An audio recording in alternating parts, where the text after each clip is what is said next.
I was just telling you about how the Prime Minister is standing in that line at that polling booth to cast his vote. A lot of excitement there, a lot of smiles, people greeting him, asking him to go ahead. But he's there, he's standing in line waiting for his turn.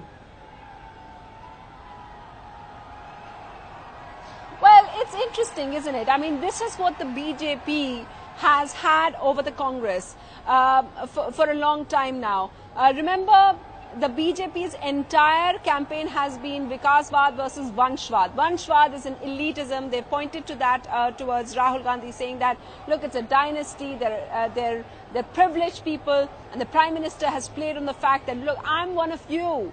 I'm somebody who's from here, I'm your homeboy, I'm the one who has risen as a tea seller, and when they insult me, they're actually insulting you, the common person. That's the kind of rhetoric that the BJP has played at. And you know, these standing in the queue shots, Gargi, it's interesting because we saw exactly that with the Congress. Some of the Congress social media managers were tweeting that. But of course, Rahul Gandhi was standing at a line to get on the plane.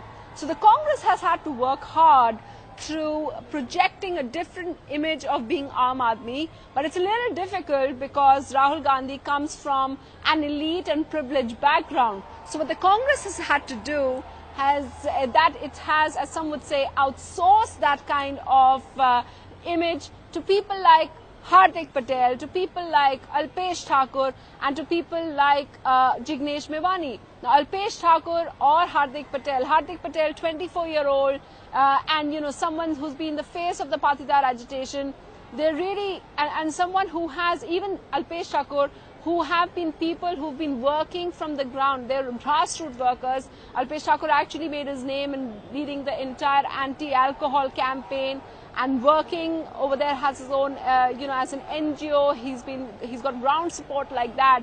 And so in order to counter the narrative of elite versus the regular, hard-working party worker who's risen through the ranks, they've outsourced that to having that now we have regular people. We have people, young people over here who are ones who are from among you. Because what other option did the Congress have?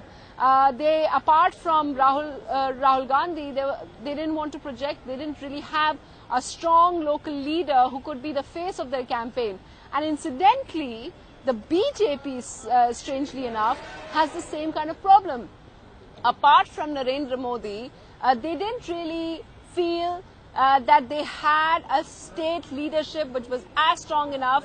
If you notice, Vijay Rupani, the chief minister over here, we didn't really see him projected in that particular way by the central leadership either, although they have said that the poll is being fought under him and that he will be the chief minister if the BJP comes back.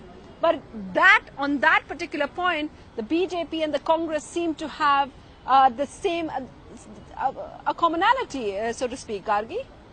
All right, and Sunita, just to tell you what's happening at the polling booth, the Prime Minister has entered and he's signing over there, and then he'll be going in to cast his vote there. And today is this final and second phase of the Gujarat elections. And Sunita, as you're telling us, the Prime Minister there leading the charge for the BJP in the state. Just how crucial are these elections for the BJP and also for the Congress? Because in the course of this election, you've had Rahul Gandhi taking on the mantle of the Congress party, becoming the president as well, and a lot of talk about how he's emerged in these elections.